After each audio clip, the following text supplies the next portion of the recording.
So now we arrive with the mining. So we know that in the mining, the we are trying to excavate lands and then gather minerals, right? So modern mine techniques were developed, and then there is an attention to the importance of minerals and their distribution grown and help the development of modern geology. So the view of the earth, it consists of minerals, has greatly developed. 1741, the National Museum of Natural History in France made the first teaching position designated specifically for geology. So why is this important? This is very important because when we recognize, let's say for this one, geology, there's already a teaching position for geology. So when we recognize this one, it means that geology is already a body of knowledge. It is a science. So this is one of the first, no, made the first teaching position. It means that geology is already a part of the science. Compared before that, there is no focus in the geology, on the study of the earth. Because of this step, geology was recognized. And then if the geology is recognized, what will happen next is that there will be funds, fundings from different institutions, public or private, to support for the enhancement of that body of knowledge or that science. Let's say for this example, we have the geology. Because of this, the knowledge of geology has increased because it was already recognized, and then again there was funding. 1751, the word geology was accepted in the encyclopedia. 1770, there were already theories that began to emerge about the Earth's layer. So again, one of the popular ideas during this time is what we call the liquid inundation. This is very similar to the biblical deluge, the Noah's Ark. So it states that the strata of the Earth formed after this liquid inundation. Those who accepted this theory, we call them Diluvianists or Neptunists.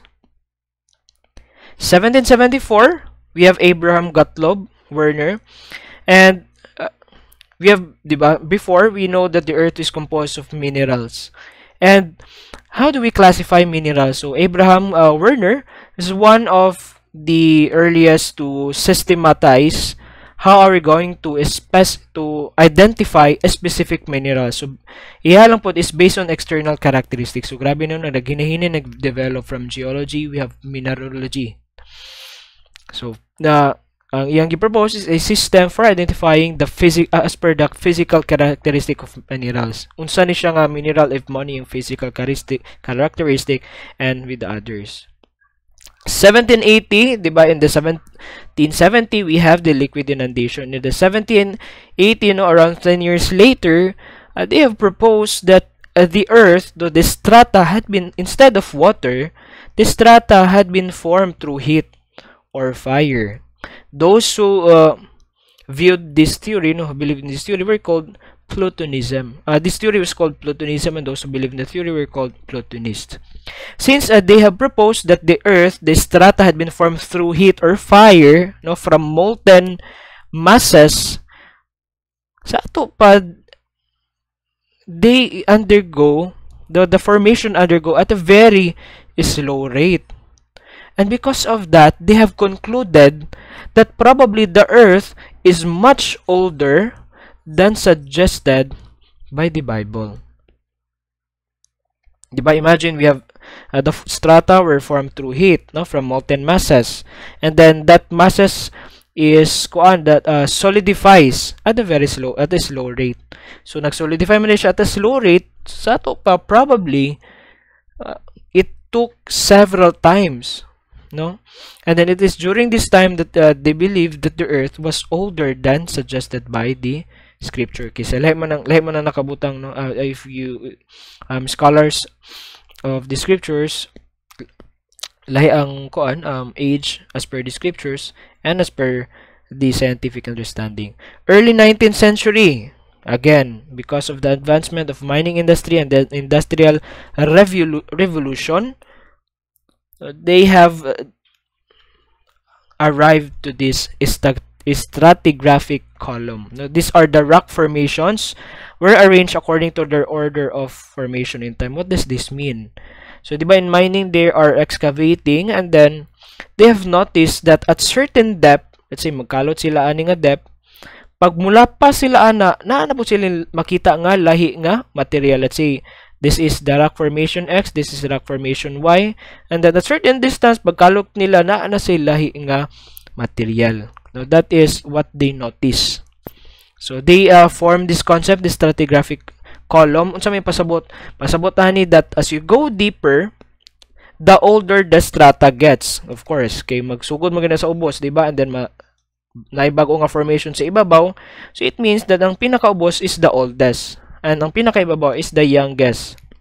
So, concurrently, geologists and natural scientists began to understand that the age of fossils could be determined geologically according to how deep they were found. So, during this time, ilan na nikuan nga, ay, kani siya nga ma-fossil nga to nakita is around ni ani nga era because it is found in this layer, no, that is composed of this and that. So, this is an example of stratigraphic column. Pasabot, kung magkalot ka, the deeper you go, at some point there, ga-change ang rock formation.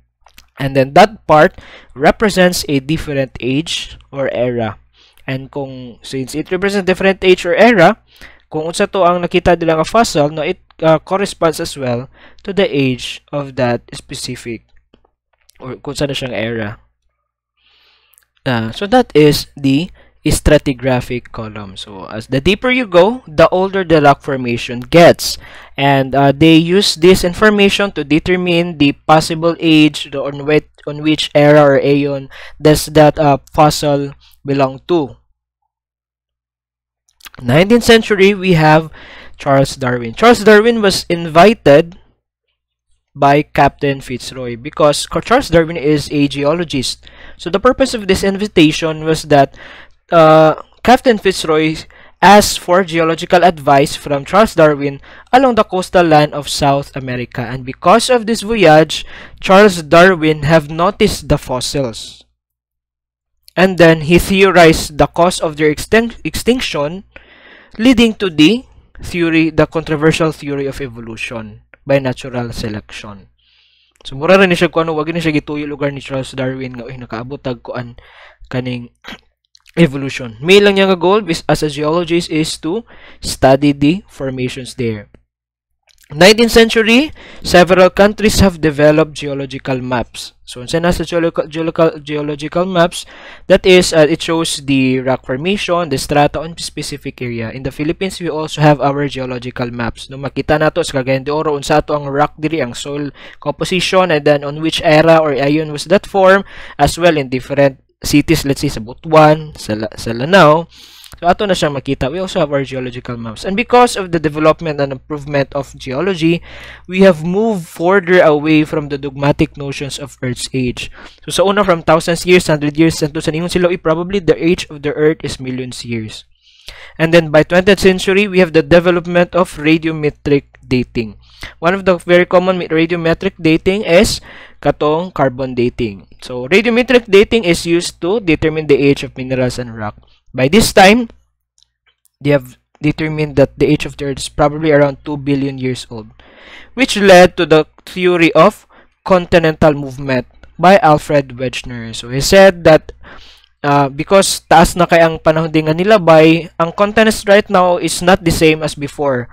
Probably before, we have a single landmass we call Pangaea, and because of the time, this the continents moved, and then usa siyang nakita mo gud na kay nay fossil diri makita sad on that side, no, diba? And then distansya ba na, so which led to this notion. So this is the continental drift theory. Continental drift theory, or the theory of continental drift, that the continents was initially decayed, and then through time, because again the Earth is already billions of years old, the continents were moving.